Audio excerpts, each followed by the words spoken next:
Chapter 3: Understanding the Human Experience. Transcending Dualism. Human experience is retrospective confirmation. The human experience is not it, but is the confirmation of it. The human experience is the linear unfoldment, running backward in time, so to speak, confirming the real. The world experience is present as confirmation of ineffability, searched for, expected, perceived, and understood. Not the ship, but the wake of the ship, or, as so many in history have put it, the tangible experience is the shadow of the real. That shadow is overspread with many shadows, infinite possibilities happening simultaneously, but each unfolding is forward moving in time. The central figure among the shadows is this one we call ourself, enshrouded in self-centeredness, selfishness, and ignorance. Its obligation is to become a passerby and walk gently through the many shades of meaning, discerning the real confirmation of Godhead and resting therein, content that Godhead is indeed the all of all. Because Godhead is already, our physical discernment is actually retrospective and appears sequentially, forward-going and progressive in time and space.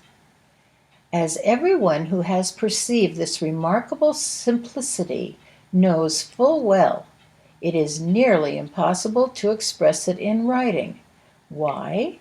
How can one speak fully of multi-dimensional allness while using words that are, after all, mere symbols of symbols, man-made, sequential, and locked into the habitual mode of thought that regards one's struggle to be from ignorance at the bottom to light at the top, while believing time and space to be the final dimension? Surely, a first step in discerning the real is the perception that all the shadow events are appearing within one's own head, so to speak. This inner nature of comprehension is central to everything. Lo, subjectivism is born. Subjectivism is the second plateau along the apparent climb upward, the intellectual, self-centered time, the arrogant and superior time. Remember, identity exists already, so the climb and progress and pathway and all things else in time and space are retrospective to and from the true nature of being. The pathway from ignorance to light, as it seems, is like one daydreaming aboard a ship, looking at the wake in the far distance, then following that wake backwards towards the ship where one is, thence, finally, in time, awakening to the presence of ship, whereon one sits and learns of the qualities and attributes of ship. Aboard the ship, one looks back at the wake and sees everything there confirming the fact of ship. His experience seeming like a long swim to reach the knowledge that identity is perfectly birthed and birthed within the ineffable. This analogy is not precise in all ways, but we will straighten every imprecise point before many more pages. Remember, reader with whirling head, we are moving through the thickets of cosmology and theology quickly. there is a breakout into a remarkable comprehension along the way. Be patient just a little longer. After all, time and space have puzzled thinkers for 10,000 years, and we are soon to understand them both. The pathway from the trailing edges of the wake back to the ship is often likened to climbing a mountain. At the peak, one discovers the true nature of identity, which life, awareness, has been all the while. The human experience is all mountain climb, none of it real, but all of it necessary retrospective confirmation of the real. It is important that the reader understand these metaphysical points if he is to get his intellectual itch scratched. This inverse order of events is seldom understood in metaphysical teaching, and few who call themselves students of truth have their subjectivism straight. But hear this. In truth, it makes no difference whether anyone understands Godhead or not. Godhead is self-understanding, happening in timelessness. Life is that happening in progress. But to understand God's allness is to be able to make it through these repeating human experiences and find the child identity made in the image of God. It is also to learn the grand equation, live it, and assist our own subjective view of others in making the climb successfully and returning to Source. We came from that timelessness, and we are going there again, to paraphrase the words of Jesus. The author doesn't claim to have reached the final peak of understanding, not knowing how many other mountains may remain to climb, but I have been shown the equation which is the pearl, the key to overcoming in this world. To say that another way, I am not at all times consciously aboard the ship, but I am holding the boarding ladder, reaching out for others, swimming my way. I stand atop Deshaun, one arm reaching up, holding the one arm reaching down to assist those on the slopes of the world. The true identity of the reader is in exactly the same place. Metaphysics suggests that a knowledge of images leads to a knowledge of what stands behind images. This has been precisely true in my experience. Specifically, a knowledge of the electromagnetic energies called light have led me straight to a greater knowledge of unbound, illimitable light, for which the limited light of the world is an image. My use of the term photon as a particle of light in some of the essays following does not cover the whole range of science's meanings for light, but it suffices to explain a most meaningful parallel in our rediscovery of identity.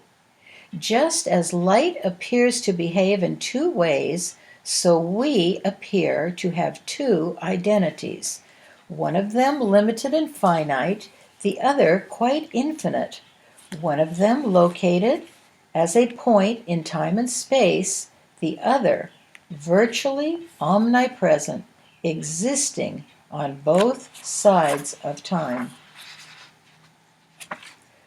Why the dual appearing of identity? Why does identity appear dual in nature? That is, why the real identity and the facsimile who struggles with ego and the like? Why the real and the one in the world who fools us so? Why the one atop Deshaun and the other on the slopes? If God is all in all and omnipotent, why not one identity to start with, pure, perfect, made in the image of God? Why the second man, made of the elements of the earth? Religion stopped trying to answer this question in the first century of Christianity. Metaphysics has given no practical answer whatsoever. The body of this book will answer that ancient enigma to the satisfaction of scientists and philosophers alike. First, understand that the genuine identity, the soul of us, the child of us, is that one atop the mountain, unbound by time and space, residing in the heart of Godhead beyond name, and simultaneously everywhere on Dashan, not unlike the simple photon which, moving at the speed of light, is virtually everywhere in time and space nearly simultaneously. That is the genuine and only identity, image of God's self as God made it.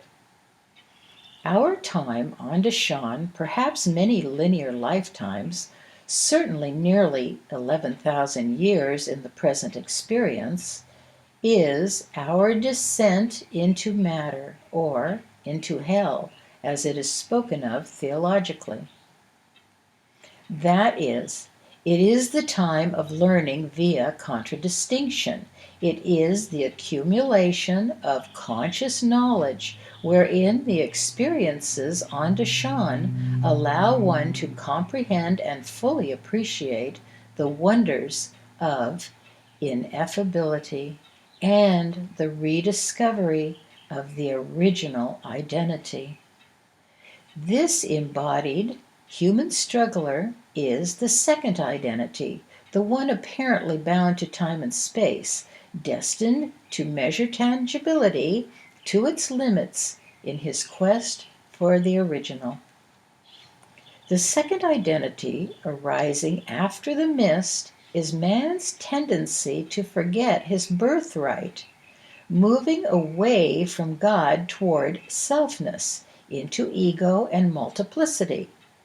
As the tree of life prepares to bloom and seed, there will be a universal reversal of this tendency. We find the child still alive and untouched within us. We begin the conscious return to the Father's house, light beyond light. Our difficult times on Dashan bring our appeals to ineffability, God, for deliverance and salvation. Who doesn't turn to God when he's striving or when his life is threatened?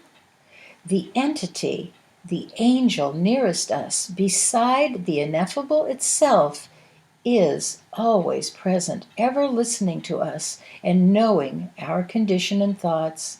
It is the original child of us awaiting that call, eager to answer, capable of taking us through the monstrous metaphysical mazes of our own making. Our experiences on Dashan are exactly what is necessary to bring us knowledge.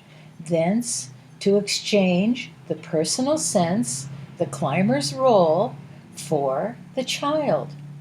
Every step we make consciously up the mountain, we are less the climber and more the child, until, atop Dashan, with the world under our feet, we have consciously returned to the child of God, this time knowing our heritage. There, which is right here where the struggler reads these words, we encompass all the world at once, subjectively, and become the no place, no thing, where the ineffable flows through to tangibility, and becomes our new subjective world, and where the world's tangible essences return to ineffability.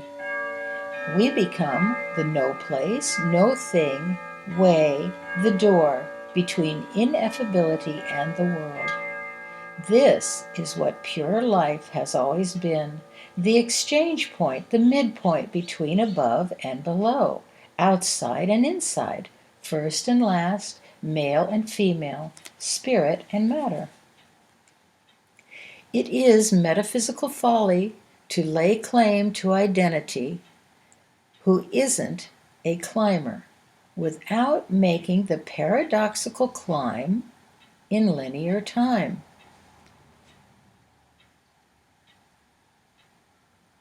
The illustration of the artist. A wondrous artist sits down and says, "Let me make a mighty work of art. It will be a perfect image and likeness of myself. I shall make this image so perfectly it will even know itself in its fullness, and it will know that I made it." The consummate artist proceeds to make an image of himself that comes alive. Well, now, consider. What would this image fully know about itself? What would it know about its joy and dominion, qualities of its maker? What would it know about infinity and eternity, or any of the attributes of itself? Thinking about this, we might ask ourselves what we know about the joys of the child when we were children. Nothing really. We had to leave childhood before we knew what we left behind. As a child, what did we know about those carefree days of security and dominion? What did we know about who we really are and who we are not? Nothing, until we were exposed to adulthood, the life that is not the child. With adulthood, and for quantum mankind in general, and having walked the roads of the world, some of us through religion into subjectivism, with those roads apparently leading nowhere, we finally hear of the child again and find it. This time we know what the child is. Finally, after 11,000 world years of human history, we have a simple, understandable statement that explains precisely why the appearances of evil exist in the world, and those charged with instructing others are not interested, as if it were not important. The terrors of the world are the chrysalis of self-discovery. We emerge from the necessary far country of ignorance and its anguish to rediscover the child within and return to the Father's house. Knowing is not being. Hans said, "Let the illustration of Deshawn make your religion, philosophy, and science clear. It can if you let it. Sometimes it is easier to see a parallel pathway than the crowded one we are walking on." The ruler of Deshawn, the prince of this world, is the belief that the world is matter in the final reality. It is also the belief that the body one calls his own is one's identity. These are most powerful and persuasive beliefs, particularly the latter one. Yet, if we examine these beliefs, we see that they are temporary and necessary mistakes. The mistake of knowing temporarily accepted as being. This mistake, which is no mistake at all in the final sense, lasts only for the duration of the body's time. The mistaken acceptance is rejected, involuntarily perhaps, in the death of the body. The little group sat pondering. They didn't understand. "Let me say this another way," said the teacher. "Being includes knowing, but knowing cannot include all of being. If one is to fully understand himself to be God's self-knowing, let him know what he is not. Then he will fully know what he is. The child is the child, but doesn't realize it until he has lived the adult. And then, when the child is uncovered, that one knows the child. Awareness is the knowing of the real God. The God of Deshan would have us make the personal identity into a God, and we try with terrible futility. The illustration of the symphony. Once upon a time, a weary old nearsighted mule was confined to a small barbed wire enclosed pasture filled with brambles. One day the mule unwittingly backed into the briars. In surprised pain, it leaped over the fence to find itself in a pasture infinitely lusher than the one before. Question: should the mule condemn the brambles for their thorns, or thank them for being the instrument to the greater sense of freedom? Thank them, certainly, but humanity as a whole doesn't do that. Why not? The answer isn't as obvious as it seems, and the question deserves a careful answer. Subjectivism offers an answer which will also serve as a primer for answering many metaphysical questions that arise in our study of truth.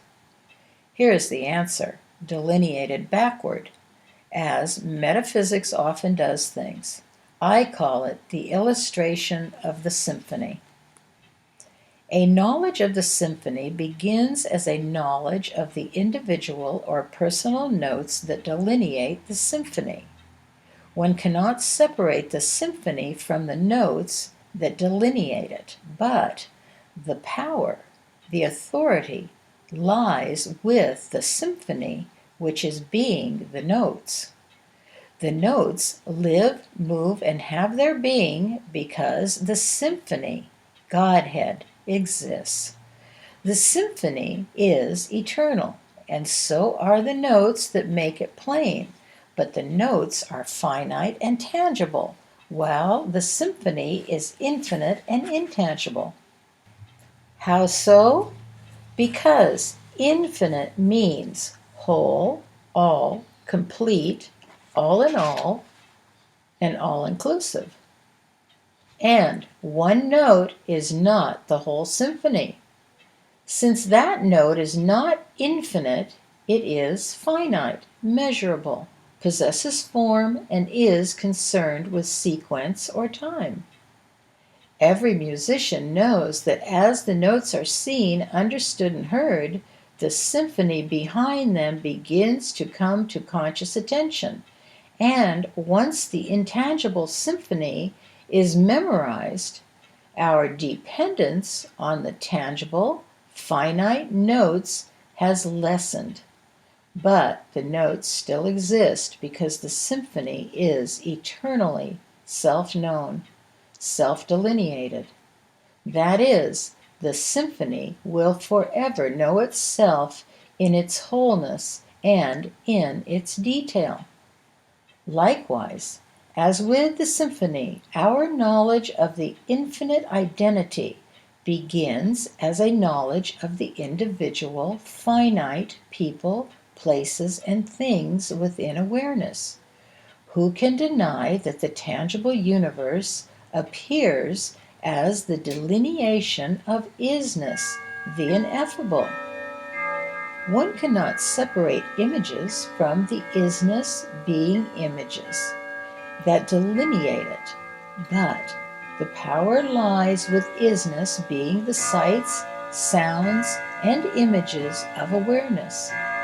People, places, and things have their being because isness, symphony, is. Godhead is eternal, and so is the essence of matter, form, as today's grade school students knows. But Godhead is infinite and intangible, while the images of awareness are apparently finite and tangible. How so? Again, because not one thing, nor all of them together, can be all there is to Godhead any more than all the notes on the entire score of the symphony can be all there is to the symphony sounded, heard, and lived. As with the symphony, when the sights, sounds, and feelings of the world are seen and understood, Godhead comes more to conscious, tangible attention, and line upon line, precept upon precept, we find our dependence on things has also lessened. This includes our dependence on liquor, drugs, lawyers, wheelchairs, and hospitals. Not to mention the need to attack others' images or suffer confusion about how to defend the child self from situations that delineate our immutability. More about the symphony. Consider an infinite and living symphony. Living means awareness, life. Awareness means knowing. Our symphony knows itself. That is what delineation is all about in the first place. That is why the measurable, finite notes on the paper, why the appearance of a finite world of interrelated people, places, things, and combinations thereof. The symphony knows itself in its intangible wholeness, and this means, listen, that the symphony also knows what knowing is. If the symphony knows all it is, doesn't it know what knowing is as well? Of course. Therefore, since knowing is not all there is to symphony, the symphony not only knows itself in its wholeness, it knows itself in parts, in its infinite variety, in its individual notes that delineate itself to itself, itself to itself. Consequently, the symphony knows finite form, time, and sequence as well as intangibility. Furthermore, it knows. Patient reader, no illustration is perfect in every detail. They can be picked to pieces. Ponder this one gently and find the glimpse it discloses. Follow it with the heart, not the intellect that insists on limit. Because our analogy is presuming an infinite symphonic Godhead, we perceive that knowing is the only real knowing going on. An infinite symphony knows that its knowing is without limit, restriction, or boundary. Yet, that knowing is not all there is to Godhead. At this point, we are able to ask the intellect a question that the heart can answer already. Does an infinitely wise symphony know what it is not, and could never really be? Yes, it would also know its is-nots were fictitious impossibles, the delineators that allow wisdom, knowing, to be infinitely wise.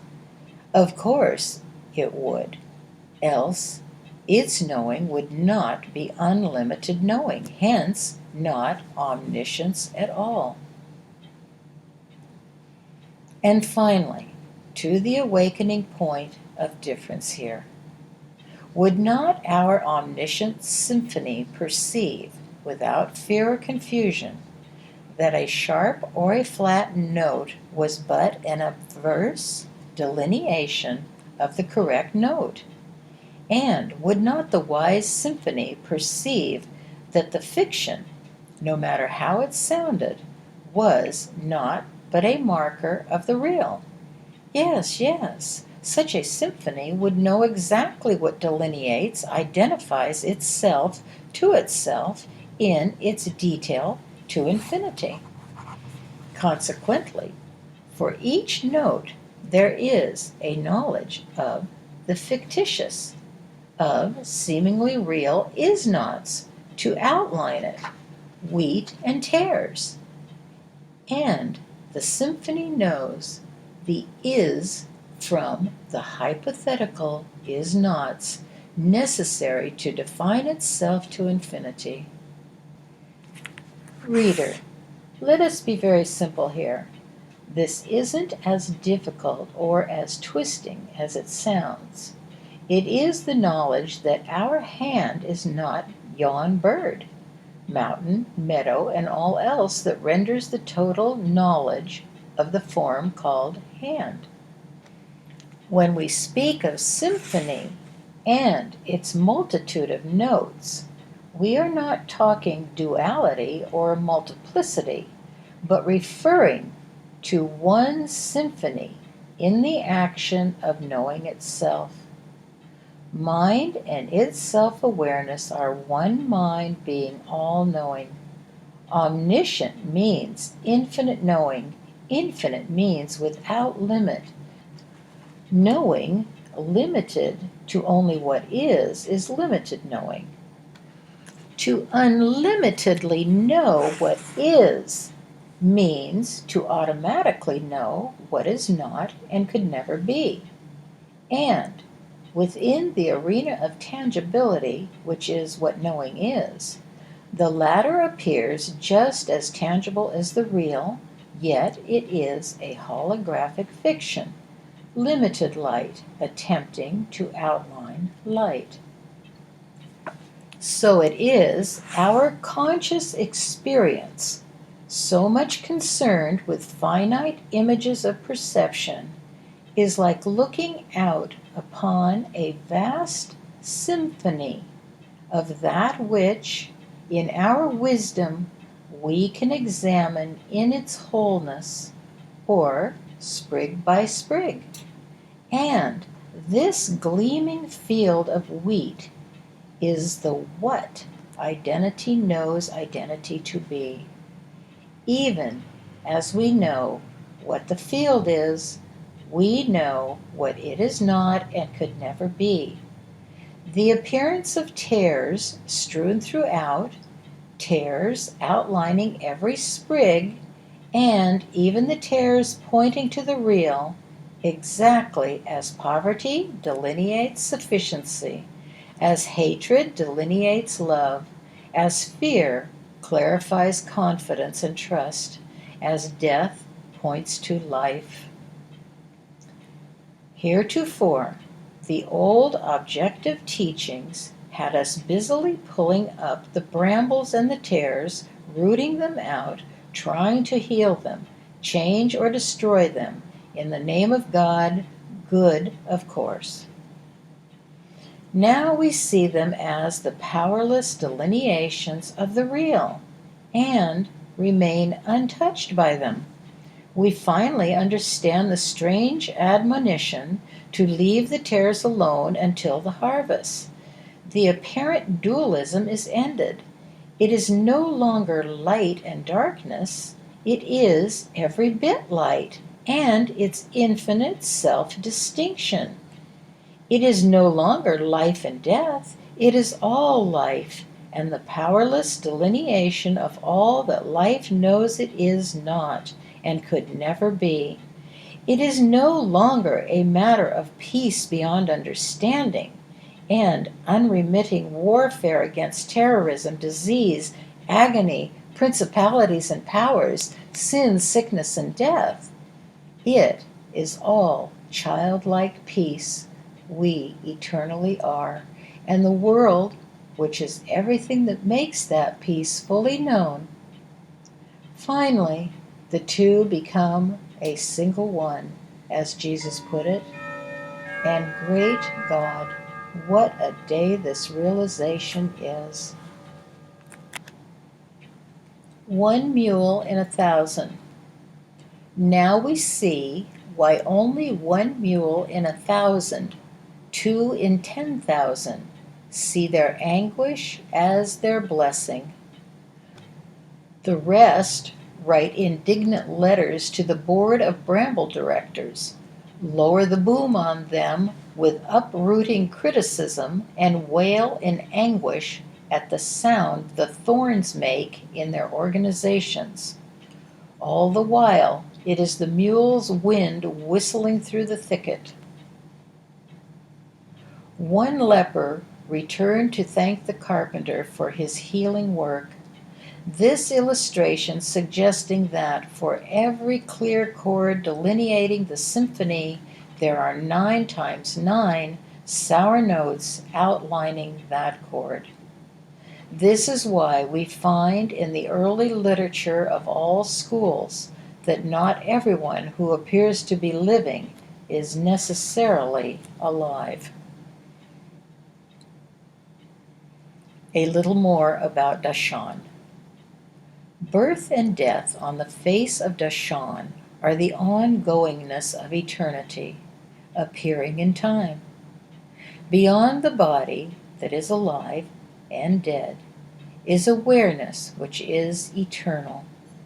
Awareness is the balance between movement and rest, birth and death.